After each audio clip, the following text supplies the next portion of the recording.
Coming up on After the Whistle, a look around District 6 baseball and softball.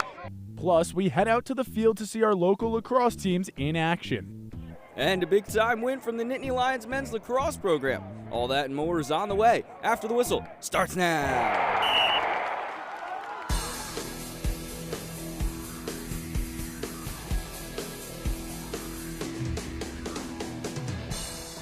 Welcome into After the Whistle. I'm Dylan Price. And I'm Justin Chevalier. The sun is shining all over District 6, but the real shining stars are these players we have here on today's show. Some of them around District 6, some on Penn State teams that we'll get to later in this show. But let's not keep you waiting. Let's get this party started. Our own Joe Callahan Jr. is live from State High for this afternoon's action. Just a few miles down the road. Joe, what's going on behind you?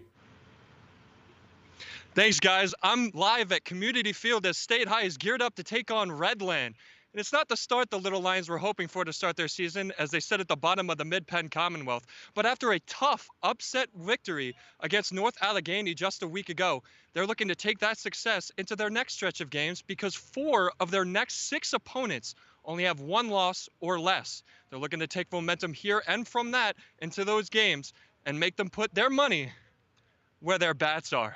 Back to you guys in the studio. You swing for the fences, Joe. The 2-2-1 Tyrone Golden Eagles hosted the 3-2 Phillipsburg Osceola Mountaineers Monday afternoon. Let's take a look. Phillipsburg Osceola looked to break a 2-game winning streak while the Golden Eagles were coming off a loss to Penns Valley. Mountaineers were able to strike first off a deep shot from senior TJ Wildman. It stayed in the park, but the damage was done. The blue and white were able to draw first blood. Junior Brandon Hahn continued to pile on that lead in the top of the third with this single into the gap that scored senior Gavin Amig from second. Tyrone, they were trying to come back. In the middle part of the game, they did try. They let it off with an RBI ground rule double from Zach Leggers that trimmed Osceola's lead to 5. Golden Eagles, though, could not reel in the Mountaineers. They were able to put on 5 runs, punctuated by this RBI single that turned into a little bit more after a fielding error. Tyrone could not answer back in the bottom of the 7th, and Phillipsburg Osceola would win 16-7 to move on to 4-2 on the season. The Mountaineers will head to Bellefonte to play the once undefeated Raiders on Thursday. Tyrone drops below 500, and they will play Bishop Guilfoyle at People's Natural Gas Field Friday in the Curve Classic. Bellefonte welcomes Mifflin County to a brand new John Montgomery Ward Field for the Red Raiders home opener. There is that newly renovated field at Governor's Park. It's going to be Dominic Caparella on the mound for the Red Raiders, opposed by Bryson Bubb taking the bump for the Huskies. Bottom of the first, 0-0 game when Alex Eberling lifts a fly ball to left field. Trevor Johnson will tag from third and score just ahead of the throw to get the Red Raiders up on top 1-0. Now to the top of the second, still 1-0 when Landon Eichhorn lines one to center field. We watch this one here. The center fielder going to come up throwing for a play at the plate, just not in time as 2 runners come around to score, and Mifflin County takes a 2-1 lead. To the top of the 3rd inning we go. Mifflin County with the bases loaded when Ryan Hine rips a line drive to center field. 2 runners easily score on the 2 RBI double as Mifflin County extends the lead to 4-1. Still in the same inning, Mifflin County just kept piling it on. It's 9-1 when Ryan Carnegie comes to the plate. He's going to scorch one back to the pitcher in Peyton Vankis, who makes a nice play on the mound to finally end a 7-run 3rd inning for the Huskies. Bellefonte in the bottom of the 7th. They had nearly come all the way back. A chance to walk it off with the bases loaded. Braden Cormanick is going to swing at this one and ground it up the middle. Xavier Smith's going to take it himself to second for the unassisted out as Mifflin County staves off the comeback to win 10-8. Bellefonte drops their undefeated season, falling to 4-1 on the year in their home opener. They have the chance to rebound against Phillips Osceola tomorrow at home. Mifflin County improves to 3-1 and is currently facing the 2-4 Cedar Cliff Colts. Some badly needed renovations came to that baseball field in Bellefonte, thanks to a $1 million grant. And the project just wrapped up in time for the Raiders baseball home opener. Reporter John Drager shows us what's happening at Governor's Park. The Bellefonte baseball team is in the middle of a 5-game road trip to start their season. But by next week, they return home to a new and improved home, John Montgomery Ward Field in Governor's Park. We have a very rich baseball history in Bellefonte. The old dirt field had drainage issues and was prone to flooding, so Bellefonte's mayor decided to reach out to the state for help.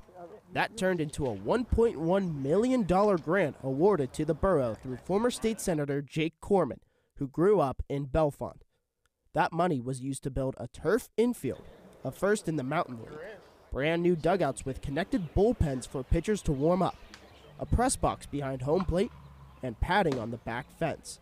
So why the changes? Out of the 10 home games that Bellefonte scheduled last season, only 30% were played right here at Governor's Park.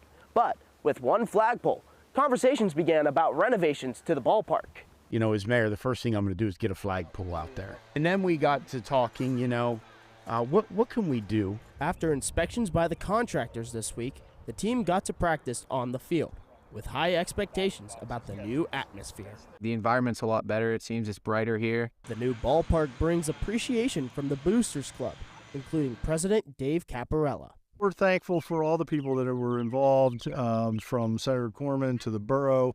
Another reason for that old baseball movie quote, if you build it, they will come. In Bellefonte, I'm John Drager for After the Whistle.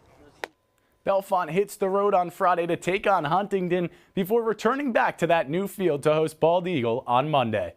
Penn State was clashing with their neighbor Delaware State this weekend, searching for their third sweep of the season. Were they able to get it? You see them coming out of the dugout here. That's Kyle Hannon. He's been having himself a season. But this is Bobby Marsh. He singles to center. Grant Norris would come through, and Penn State jumped out to a 5-0 lead. Then in the bottom of the fourth, it's the Elizabethtown PA native Thomas Bramley. He hits a sac fly here, but looking over at third, it's Tyson Cooper. He's ready. He's getting started, and he goes. Cooper, and he comes through. Tyson Cooper tags the score, and Penn State goes up 7-0. Starting at the top of the fifth, Robert Trujillo trying to sting the Nittany Lions. Can he do it? No avail. He would strike out swinging, and Delaware State would go scoreless. Penn State leading 7-0. Taven Kelly, the dagger, hits a double to deep center field. And then there's C.J. Pizarro. He's going round, get around as he goes all the way through. 10-0. Penn State would go up with this 3-run fifth inning to punctuate a game they would win 15-3. They'd ultimately sweep the series against Delaware State. Now the Nittany Lions will travel to Purdue for another 3-game series this weekend. That wasn't the only action at Medler Field this week, as Penn State looked to grab its 4th straight victory to cap off a 9-game home stretch facing West Virginia on Tuesday. It was Military Appreciation Night as Penn State sported camo jerseys for the game against the Mountaineers. We started out on the very first batter. J.J. Weatherholt doubles to deep center to get the leadoff man in scoring position, and well, the second hitter, Landon Wallace, who you'll see here momentarily, he's going to bring Weatherholt home to make it 1-0 West Virginia. Here goes Weatherholt rounding third, no play at the plate, and the Mountaineers take the early lead. We move to the bottom of the fourth. It's 5-0 West Virginia when Bobby Marsh cuts in the lead with an RBI double to right to make it 5-1 Mountaineers. Still trying to climb the mountain against the Mountaineers in the bottom of the sixth when Penn State down 6-1. Grant Norris ropes a double to cut the deficit down to 6-3. Penn State would jump ahead 11-6, and with Stephen Miller on the bump to close it out, strikeout looking of Braden Berry, and that would complete the comeback victory for the blue and white. With the win, Penn State moves to 18-11 on the season, and after 5 out-of-conference games in a row, the Nittany Lions finally return to Big Ten play with a 3-game set against Purdue this weekend. Our own Logan Barandis was at Tuesday's game, and Logan, things looked scary for a while for the Nittany Lions, but they managed to come up on top.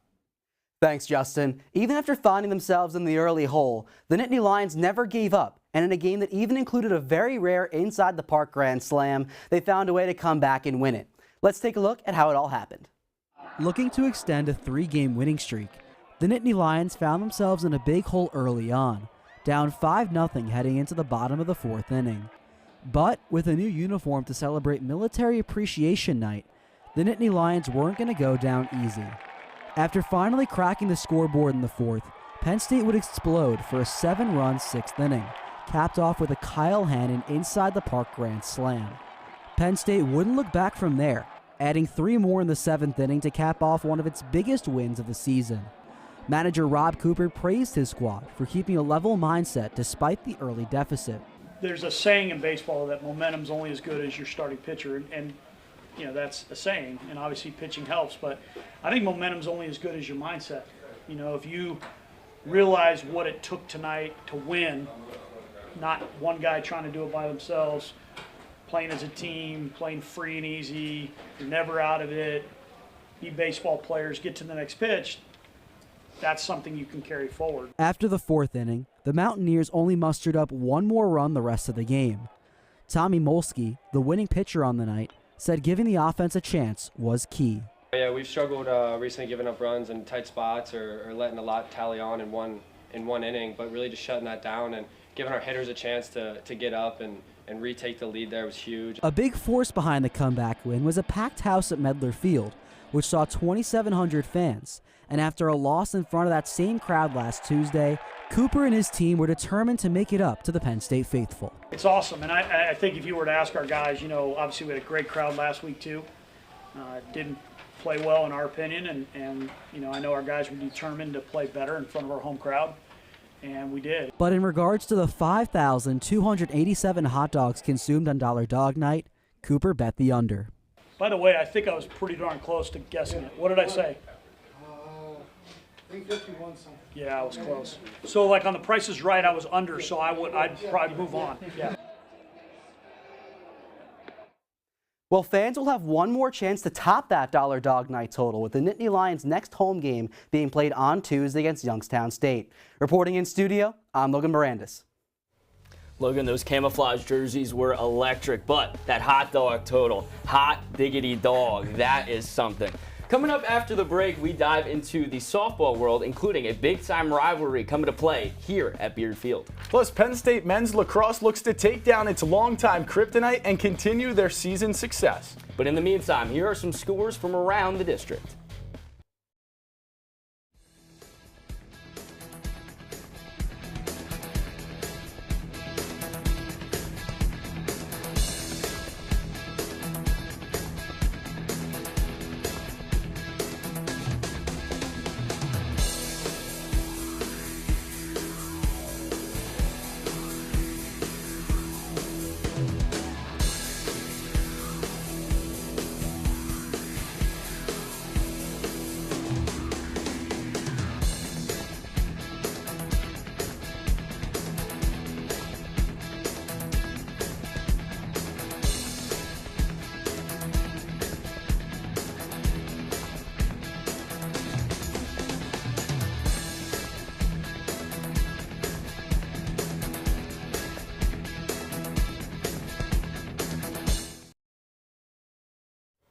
Welcome back to After the Whistle, brought to you by Com Radio, Center County Report, and Penn State's chapter of Awesome, because as we said in the past, everything's awesome here at Penn State. Yes, it is, and we're going to move from one Penn State diamond where success was seen to the other diamond at Beard Field, one of the nice softball fields, we're going to go to the Big Ten doubleheader.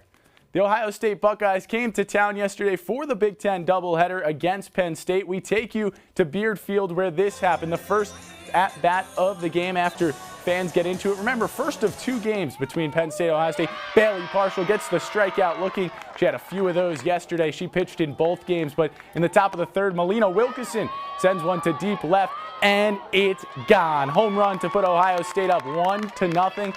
And after this celebration, well, those Buckeyes wouldn't stay in their dugout long as Cami Corticrex cracks a solo shot to center field to make it 2-0. There's that other celebration as the Buckeyes go up 2-0. Now top of the fifth with the bases loaded. Maggie Oddie hits one to deep left, and it's going to clear the bases. 1 run scores. There's the second, and how about the third to tack it on? 5-0. And Ohio State would go on to win 9-5 over the Nittany Lions, who they try to bounce back in front of a pretty packed crowd in Game 2. In the first inning, it is Corticrex getting one through the gap to put runners on the corners. Now with the runner in scoring position, Sam Hackenbrack takes a hack at this one deep to left field off the wall. Both runners come around to score as it is now 2-0 for the second straight game for Ohio State. Bottom of the third, runner on second, Mariah Rodriguez catches a line drive, throws out Cassie Lindmark at second for a crucial double play. which killed momentum for the Nittany Lions. In the 6th inning, though, Maggie Finnegan drives one off the center field fence, and 1 run comes around. And with runners in scoring position, still a chance for the Nittany Lions, but Ohio State would end that threat. They'd pile on another run to make it 4-1 as they take both games of the doubleheader. Ohio State improves to 25-13 and heads west to face Illinois for a 3-game series over the weekend. Penn State falls to 20-13 and 2-9 in conference play. They'll look to get off the schneid against Rutgers this weekend. Our own Mike Bolger was there to capture the action and, well, grab some foul balls in the process. Let's take. The spring season is in full swing, with perfect weather setting up for a perfect day at Beard Field. However, with the Nittany Lions, a perfect day doesn't always set up for a perfect outcome. After going 1-5 on the road against Minnesota and Northwestern, Penn State softball returned home looking for a late-season spark against Ohio State in a midweek doubleheader. After going up 1-0 headed into the top of the 3rd, back-to-back batters for Ohio State would send solo shots over the fence. Later in the game, the Buckeyes would rally 6 runs in back-to-back innings to take a commanding 8-3 lead. Penn State would attempt to respond, however, it would not be enough for the Nittany Lions after they left 9 runners on base throughout the game. Playing the game, having fun, playing loose, and that's what I think everyone on the team is doing for the most part. And, you know, we just got to get those timely hits, and I think we are so close that we're going to get there and we're going to start winning games. Penn State left 5 runners in scoring position in Game 1, a stat that would haunt Penn State even with a fresh slate as the night took over. Kylie Langenfelter would head onto the field to start the game, but yet again, a Penn State ace pitcher fell victim to an Ohio State explosive start. With the Buckeyes up 2-0 headed into the bottom of the 1st, Penn State would load the bases, but yet again, leave all runners stranded on the diamond. Ohio State would tack on a few more runs and sweep Penn State in the doubleheader. You know, when you look at the teams we're facing, we've got some tough teams. So, but yeah, do we have to get better? Absolutely. Starts with me. You know, when it comes to hard times, this is on me. So, but I trust in our team, I trust in our staff, and I know that we're going to get things turned around. With Rutgers coming to State College this weekend for a 3-game series, the Nittany Lions will need to figure out how to drive in those much-needed runs that are being left on base. Reporting for After the Whistle, I'm Mike Bolger. Penn State softball finishes a 6-game homestand when the Scarlet Knights travel from Piscataway for a 3-game series starting on Friday. Did State High see a Trojan horse when the 4-1 Little Lions were set to go against the 4-2 Trojans in a big-time District 6 lax match? Let's take a look. Both teams getting ready for the first face-off. This is a big game. Both of these teams do not want to drop this one. And let's see this opening face-off. Momentum on the line. State High gets this one, and they will run away from here. Tommy Egger collects the pass, fires this one in. He had 5 goals on the game. This is Ty Salazar slicing and dicing his way through the crease. This is his first goal of the game. And then another one. Ty Salazar extends the lead to 6-0, topping off a hat trick. 11-0 was your score at the half. And then adding insult to injury and putting a cherry on top. An own goal from the Trojans would vault the Little Lions to a monster win over Chambersburg. 17-4 would be your final, as the Little Lions advance to 5-1 on the season, and Chambersburg would fall to 4-3. Johns Hopkins ended Penn State's season a year ago as the Blue Jays moved to 13-4 all-time against the Nittany Lions. Now let's head under the lights of Panzer Stadium, where that same Johns Hopkins team came to town to face the Nittany Lions. It's number 6 Johns Hopkins getting ready to face number 8 Penn State in a battle of 2 of the Big Ten's best.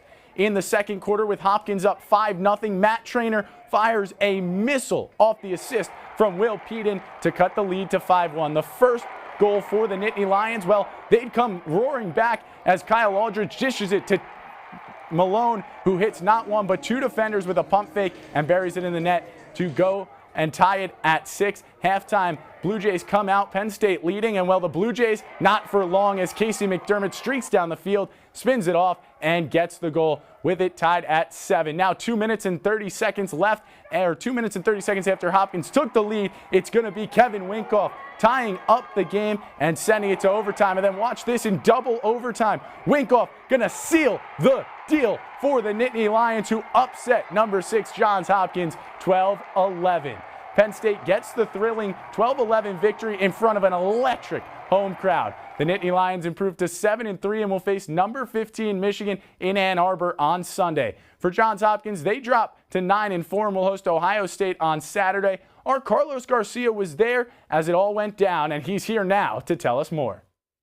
Thanks, guys. Penn State had a tall task when Johns Hopkins strolled into town this weekend. So how'd the Nittany Lions fare against the Blue Jays? Let's take a look. Riding a 5-game win streak, the number 6 ranked Johns Hopkins Blue Jays ventured into Happy Valley with one goal in mind: claim another victory against a top-ranked team. But standing in their way, number 8 ranked Penn State. After a win against number 14 ranked Ohio State, the Nittany Lions looked to defend their home turf and continue their season's success. But it was Johns Hopkins who drew first blood, jumping out to a quick and early 5-0 lead. I thought our guys were executing okay.